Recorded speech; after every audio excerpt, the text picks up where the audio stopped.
Well, for me, it was frightening on a couple of levels because I've never, in all the time that I've been coming to London and to... Sammy Davis Jr. kept a storage unit under a fake name. He paid cash every month until he died. For 3 decades, it sat untouched in a Burbank warehouse. When they finally opened it, investigators found more than memorabilia.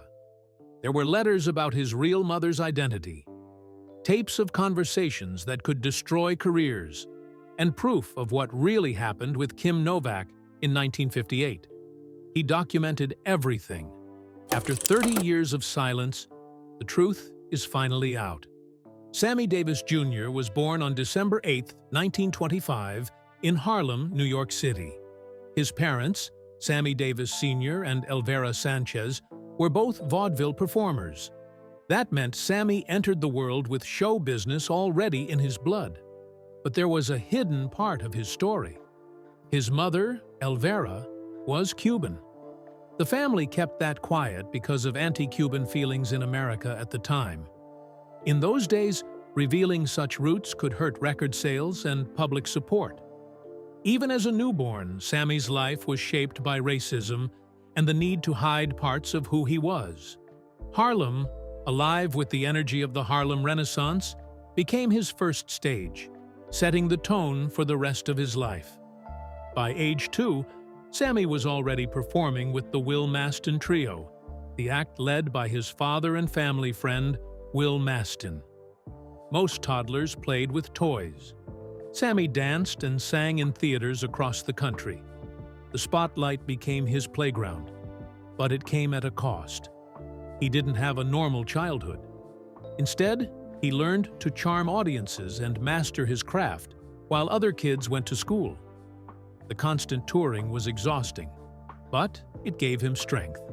It also showed him the ugly face of racism in America. He saw the signs that said whites only and felt the sting of being treated differently. That fire inside him to break barriers started young. At just 3, Sammy's life took another turn. His parents split. His father took custody and brought him even deeper into show business. Will Maston became more than a mentor. He became like a godfather, shielding Sammy as best he could. But there was only so much protection anyone could offer. Sammy saw the discrimination black performers faced, but he also saw how to fight back, with talent, with grace, and with relentless hard work. Even as a toddler, he was no ordinary kid. By now, he was a seasoned pro, traveling from city to city, leaving crowds in awe. When Sammy was 7, he stepped onto the big screen in Rufus Jones for President. He acted alongside Ethel Waters in a film that dared to imagine a black boy as president. The movie was funny, but it carried weight. In a time when black faces were rare in Hollywood, Sammy's charm lit up the screen. His singing and dancing captured hearts. The film hinted at what was to come. Sammy wasn't just a performer. He was a force.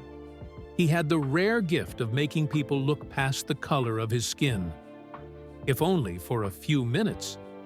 But the life of the stage meant sacrifice. Sammy never went to school like other kids. There were no desks, no chalkboards, no school bells for him. His learning came from the road, from books he found, from the people he met, from the stages he owned. He taught himself languages, instruments, and skills that no classroom could offer. His hunger for knowledge matched his hunger to perform. He proved that greatness doesn't always come from a schoolhouse. It can come from passion, grit, and a mind that never stops wanting to learn. In 1943, everything changed. At 18 years old, 5'6" and 120 pounds, Sammy was drafted into the U.S. Army. He left the safety of the stage and entered a world that was far crueler. He joined one of the first integrated units, but the promise of unity was a lie. The Army was filled with racism. The first soldier he met called him a slur. The brutal truth hit him hard. His talent meant nothing in uniform. He fought to survive, facing fights and hate almost every day. The Army was supposed to build men. For Sammy, it broke his innocence. The abuse he faced was shocking. Once, white soldiers kidnapped him and painted him white from head to toe, mocking everything he was. Another time, they tricked him into drinking beer laced with urine. Some nights, they urinated on him. His nose was broken 3 times, and they weren't done. They humiliated him by forcing him to perform, scrawling slurs on his forehead before shoving him on stage. The cruelty was endless, designed to crush him. One night, soldiers tied him to a tree in the freezing cold. He stood there, helpless, like so many victims of racial terror before him. The cold bit into his skin, but the pain went deeper. It was a message. No matter where you go, no matter what you achieve, remember your place. The Army didn't protect him. It looked the other way. That night stayed with him forever, a scar on his body and his heart. It got worse. In one savage attack, a group of soldiers beat him so badly he spent 3 days in the hospital. The beating wasn't random, it was a punishment. But no one was held accountable. The Army that was supposed to unite Americans let the hate fester. Sammy lay in that hospital bed, realizing he had to survive on his own strength. The pain drove him to dark places. He thought of ending it all. The weight of hate, the endless cruelty. It almost broke him. But something pulled him back. When he joined the Army's entertainment unit, he found his weapon, his voice, his dancing, his showmanship. Even the men who hated him couldn't deny it. Their applause gave him power. When Sammy Davis Jr. came back from military service in 1951, he was ready to take on the world. He had fought for his country, and now he wanted to fight for his place in show business. That chance arrived at Kiro's, the most glamorous nightclub on Sunset Boulevard. It was March 1951. Sammy, as part of the Will Maston Trio, opened for Janice Page. The night was magical. But after the Academy Awards that same year, something incredible happened. The room filled with stars like Humphrey Bogart, Lauren Bacall, Cary Grant, Marilyn Monroe, and Judy Garland. They watched in awe as Sammy delivered a performance that made him a star overnight. The buzz was unstoppable. Bookings poured in. In 1952, he appeared on Eddie Cantor's Colgate Comedy Hour and even got a $20,000 TV pilot from ABC. It was unheard of for a black entertainer. No sponsor backed it, but Sammy had already broken through. Ciro's made him the talk of the town. Just 3 years later, in 1954, tragedy struck. On November 19th, Sammy, just 29 years old, was driving his Cadillac from Las Vegas to Los Angeles. On U.S. Route 66, another car backed into his lane at a fork. The crash forced the car's horn button into his left eye. The damage was permanent. He was rushed to community hospital, but doctors couldn't save the eye. He stayed only 9 days. Friends like Frank Sinatra stood by him. Offers for shows came in at triple his old rate. Sammy wore an eye patch at first, then a glass eye. He joked, calling himself a one-eyed Negro who's Jewish. Many thought his career was over. But 8 weeks later, he was back on stage at Ciro's, dazzling Hollywood's finest once again. That accident changed Sammy's life in another way. In 1960, he converted to Judaism. While recovering, he read about the Jews' long struggle to survive. A friend, Eddie Cantor, had given him a mezuzah and talked about faith. Sammy felt connected. He said he had always been Jewish in his thinking. Many mocked him, but he believed being black and Jewish made him stronger. He became a symbol of resilience and stood up for civil rights. Even as his fame grew, Sammy faced cruel racism. In 1950s Las Vegas, He could headline shows, but not stay in the hotels where he performed. He couldn't walk through the front doors or eat in the restaurants. He refused to accept it. He demanded change. With the Rat Pack's help, he pressured casinos. By the early 1960s, he earned $25,000 a week at the Sands and became the first black entertainer to stay at the Frontier. By 1971, Las Vegas hotels finally ended official segregation. Sammy helped make it happen.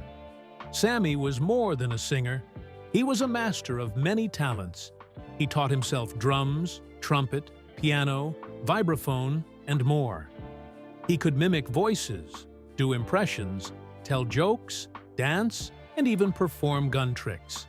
His shows were full of surprises. He earned the nickname Mr. Show Business because no one else could do it all. In 1956, Sammy took Broadway by storm. Mr. Wonderful opened on March 22nd. The show was written just for him, almost unheard of for a black star at that time. Critics hated it. The New York Times called it loud and mediocre. But Sammy's charm filled the seats. The show ran 383 performances and earned back its $225,000 cost. He even turned every performance into something new, mixing in his nightclub act. His father and uncle joined him on stage. A young Cheetah Rivera was part of the cast, too. Offstage, Sammy threw wild parties and had high-profile romances. He made Broadway history. In 1964, Sammy made history again with Golden Boy. It opened on October 20th. He played a black boxer in love with a white woman. When he kissed her on stage, it caused outrage. Bomb threats and death threats followed. But Sammy stood firm. His performance earned him a Tony nomination. During this time, he also marched with Martin Luther King Jr. in Selma. Sammy risked everything for what he believed in. His show forced audiences to face hard truths. Sammy didn't stop at the stage. In 1958, he starred in Anna Lucasta. It had an all-black cast and tackled tough issues. In 1959, he lit up the screen in Porgy and Bess with Sidney Poitier and Dorothy Dandridge. By 1969, he shined in Bob Fosse's Sweet Charity. He also joined the Rat Pack in Ocean's 11 in 1960 and Robin and the Seven Hoods in 1964. Sammy opened doors for black actors in Hollywood. On television, Sammy was everywhere. He appeared on The Ed Sullivan Show, The Tonight Show, and so many more. In 1966, he launched the Sammy Davis Jr. Show on NBC. He was one of the first black entertainers to headline a prime-time network variety show. Big stars like Elizabeth Taylor and Richard Burton joined him. He worked harder than anyone, giving dozens of interviews a week to promote the show. His success helped other black artists find their place on TV. The friendship between Frank Sinatra and Sammy Davis Jr. began in 1941. Sammy was only 15 years old. He was performing with the Will Mastin Trio in Detroit. Frank was 26 and touring with Tommy Dorsey's orchestra. The moment Frank saw Sammy on stage, he knew he was witnessing something special. Over the next decade, Frank kept finding ways to help Sammy. In 1947, Frank made sure the Will Mastin Trio opened for him at the Capitol Theater in New York. That moment gave Sammy a huge break and changed his life forever. Frank didn't just open doors. He stood up for Sammy when it truly mattered. In 1950, Sammy was turned away from the Copacabana in New York because of his race. Frank was furious. He demanded Sammy return the next night. This time, Sammy was welcomed. Frank didn't stop there. He made it a point to walk in with Sammy, sit at the same table, and refuse gigs at clubs that wouldn't treat Sammy as an equal. At a time when black entertainers were forced to use separate entrances and hotels, Frank's actions were bold and dangerous.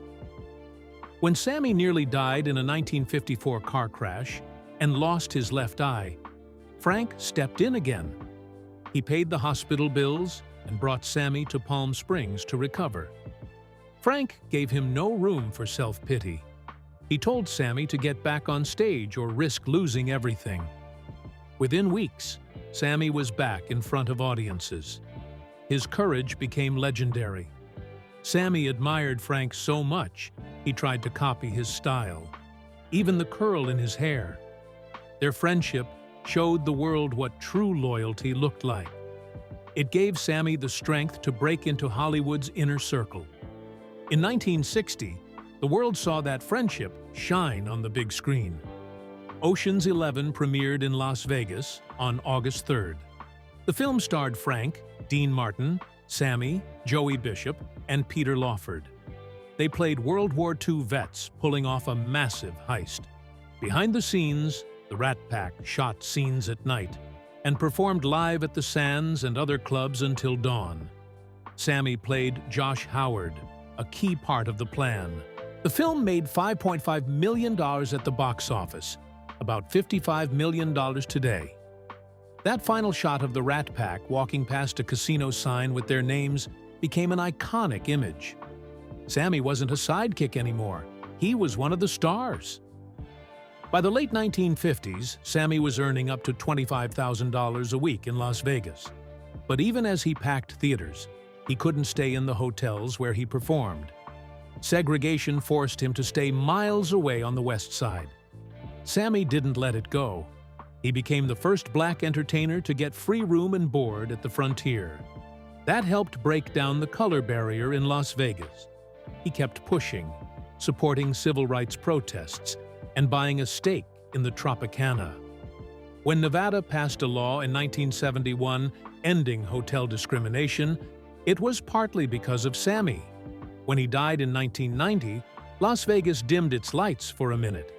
The city that once rejected him now honored him like a king. Sammy also left his mark in films after Ocean's 11. He starred in Sergeants 3 in 1962 with the Rat Pack. The movie made $4.3 million. Sammy even wore a hat borrowed from John Wayne. In 1964, he starred in Robin and the Seven Hoods. The film mixed music, comedy, and gangster drama. Sammy played Will, holding his own alongside Frank, Dean, and Bing Crosby. These films weren't just fun. They showed that Sammy was a star in his own right. He helped change how Hollywood saw black entertainers. But Sammy's life wasn't just about fame. In 1957, he fell in love with Kim Novak. She was one of Hollywood's biggest stars. They met on The Steve Allen Show. Soon, they were spending holidays together, even meeting each other's families. But interracial relationships were dangerous then. Only 4% of Americans approved of them. Emmett Till's lynching was still fresh in people's minds. Sammy and Kim tried to keep things secret. Sammy hid under blankets in cars. They met at a beach house in Malibu. But in January 1958, a gossip column falsely claimed they were engaged. The news spread like wildfire. Studios panicked. The mob got involved. Sammy was kidnapped by mobsters tied to Columbia Pictures. They told him to end things with Kim or lose his remaining eye. Or worse, even mob boss Sam Giancana said he couldn't protect Sammy in Hollywood. Sammy was terrified. On January 7, 1958, he broke up with Kim. He didn't want to. He had no choice. Days later, on January 10th, he married Lorraine White, a black singer. It was a sham to please the mob and the press. He paid her up to $25,000. That night, he was so distraught, he tried to strangle her. Later, his assistant found him alone with a gun. The marriage ended in April. Sammy's love story with Kim had cost him almost everything. It showed how dangerous it was to challenge the rules of race in 1950s America. Sammy Davis Jr.'s marriage to Mae Britt in 1960 was more than just a union of two people. It was a direct challenge to one of America's ugliest taboos. At that time, interracial marriage was illegal in 31 states. A Gallup poll from 1958 showed that only 4% of Americans supported black-white marriages. The couple's plan to marry at Temple Israel of Hollywood fell apart after the synagogue received bomb threats and violent warnings. They had no choice but to move the ceremony to Davis's Hollywood Hills home. Frank Sinatra and Peter Lawford stood beside them as witnesses. Both Sammy and May had converted to Judaism before the wedding. They became one of the rare Black-Jewish interracial couples in the spotlight. The price for their courage was steep. Swastikas appeared on their property. Britt lost her contract with 20th Century Fox. Davis was disinvited from President Kennedy's 1961 inauguration, all because of who he chose to love. Raising a family brought its own trials. They had a daughter, Tracy, born in 1961. Later, they adopted 2 sons, Mark and Jeff. The hate didn't stop. People scrawled racial slurs on their cars. Their home was defaced with swastikas. Sammy and May tried to protect their kids, surrounding them with friends who judged by talent, not race. But the world outside that bubble could be cruel. Tracy later said she sometimes felt safe, only to be shocked by the racism she met beyond their circle. Britt's career was over. Studios believed no one wanted to see a white actress married to a black man. Even after their divorce, Sammy stayed active in his children's lives. He helped with their Jewish education and supported his son's bar mitzvah. In 1968, after 8 years of marriage, Britt filed for divorce. She cited extreme cruelty and mental suffering. Sammy's affair with singer Lola Falana was the breaking point, but their problems ran deeper. His endless touring and the strain of public hate left little space for family. After the split, Sammy's world fell apart. He sank into drugs and alcohol. Cocaine and amyl nitrite became his escape. His Beverly Hills home turned into a wild party house where celebrities came to drink and use drugs. On stage, he sparkled. Off stage, he was often drunk, high, and out of control. The gap between his fame and private misery grew wider. In 1970, Sammy married dancer Altavis Gore. Reverend Jesse Jackson officiated. They adopted a son, Manny, in 1989, just a year before Sammy's death. Altavisi gave him some stability, but their life was far from calm. Their mansion became infamous for wild parties. Rumors swirled about wife-swapping and orgies. Through it all, Altavisi stayed by Sammy as he battled addiction, and later, throat cancer. After his death in 1990, she was left with over $7 million in tax debt. She lost their home and most of their belongings. She battled her own drinking problem and struggled in poverty, a sad contrast to their former glamour. Yet she fought to keep Sammy's memory alive, organizing tributes and charity work. Sammy's gambling addiction helped ruin him financially. He earned around $50 million in his career. At times, he made as much as $185,000 a night. But he died owing the IRS over $7 million. He could blow $40,000 in one night at the tables. Unlike Sinatra, whose debts were often forgiven, Sammy had to pay his losses. Bad business deals and shady tax shelters added to his troubles. His generosity also played a part. He supported many people and spent far beyond his means. In June 1972, he reached the top of the charts for the first and only time. His version of The Candy Man hit #1 on the Billboard Hot 100. It sold over 2 million copies and earned him a gold record. This was surprising, since Sammy hated the song at first. But its sweet tune and his charm won over a new generation of fans. I've Gotta Be Me became his anthem. Released in 1968, the song's message of living fully and staying true spoke to Sammy's fight for identity. He faced racism, religious bias, and had even lost his left eye in a 1954 car crash. But he never let these things break him. He often ended shows with the song, turning each performance into a statement of defiance and hope. Las Vegas became his kingdom.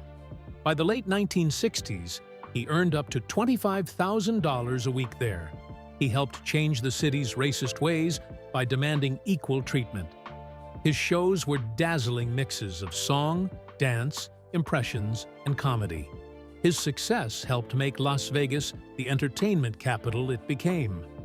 His face still appears on casino walls and billboards, a lasting tribute. On television, Sammy broke barriers too. In the 1960s and 1970s, he lit up shows like The Ed Sullivan Show and The Tonight Show. His own 1966 series made history as one of the first network variety shows hosted by a black star. He could sing, dance, joke, and impersonate with ease, winning millions of hearts. But the darker side of his life never stayed far. His drug use and drinking worsened during his years of occult exploration. Friends described nights of cocaine, endless booze, and wild excess. Sammy himself admitted he wanted to try everything, but it left him drained. His marriage to May fell apart under the weight of addiction and betrayal. He became unreliable, once ending a show after just one song. Though he later quit cocaine, the battle with alcohol stayed with him. The deeper he went into his dark pursuits, the harder it became to control his demons. And in those years, the great Mr. Show business seemed at risk of losing it all. In 1987, fans all over the world were thrilled when Sammy Davis Jr. decided to reunite with Frank Sinatra and Dean Martin. It had been a dream for years, and now the farewell tour was finally happening. They called it the International Farewell Tour at first. Later, when Liza Minnelli joined in, it became known as the Ultimate Event. This tour was bigger than anything the Rat Pack had ever tried. They no longer played small nightclubs. They performed in huge arenas that could hold between 10,000 and 25,000 people.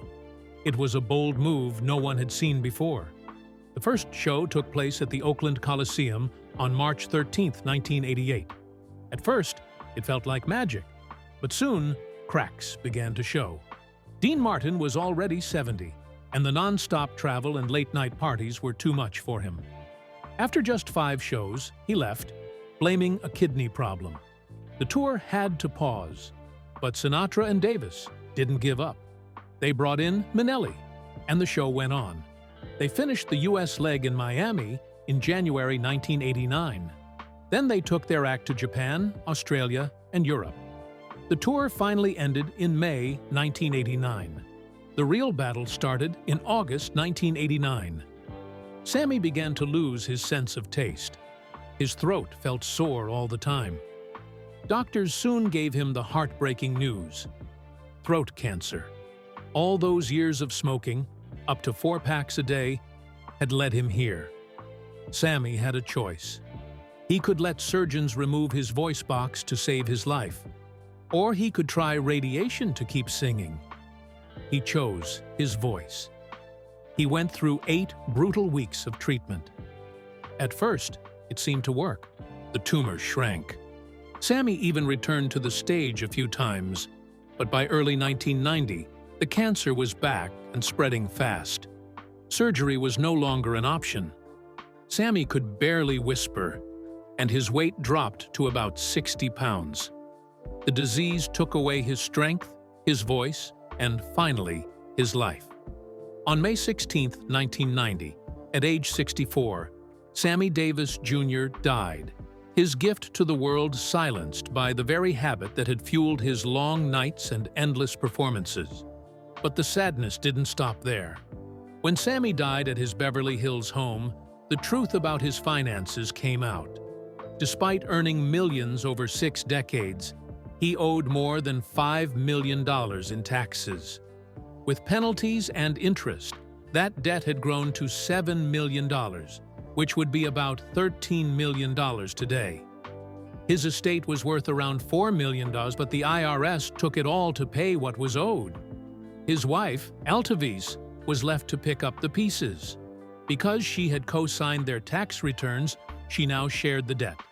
She had to sell their 11,000-square-foot mansion for $2.7 million, but most of that went to pay the mortgage. The debts didn't end there. Sammy still owed $2,000 for tuxedos, $30,500 for groceries, and $118,000 on a shopping center mortgage. Even his insurance and future royalties went straight to the IRS. Altovise fought legal battles for years. By 1997, she settled with the IRS, but she lost almost everything along the way. The world watched in shock as one of its brightest stars faded, not just in health, but in fortune too. The heartbreak deepened with the auction that followed. In September 1991, more than 1,800 people gathered in Los Angeles. They came to buy pieces of Sammy's life. Over 500 of his personal items went up for sale. His gold record for the Candyman sold for $4,275. A pair of his tap shoes brought in $11,000. People even bought his jewelry, scrapbooks, walking sticks, and hats. The auction raised $439,000. It barely made a dent in that $7 million tax bill. Altovise wept as she watched her husband's treasures leave her hands. To make things worse, some of Sammy's things had already gone missing. The missing list included 185 pieces of jewelry and even an Andy Warhol painting. Then came a twist no one expected. In late 1991, a 28-year-old man named Matthias Horenchik got a strange bill for $365. It was for a storage unit he had never rented. His ID had been stolen. The storage company, A1 Self Storage in Burbank, looked into it and found the unit had been rented with fake information. Afraid it might be hiding something dangerous, the manager called the police. When they opened the locker, what they found was shocking. Inside were Sammy Davis Jr.'s personal treasures. There was a trumpet, an antique record player, a jukebox with the Candyman, clothing, documents, and photos. Someone had rented that unit just 2 weeks after the auction, trying to hide the items. Police learned an employee of Altovise had helped stash the items. He said the IRS was after everything, and he was trying to save what was left. They used stolen ID and paid in cash. If they had kept paying, no one would have known. But the IRS found out. They seized the items, hoping to recover more of the debt. Altovise said she knew nothing about it. This hidden storage was just another sad chapter in a story of talent, fame, and downfall.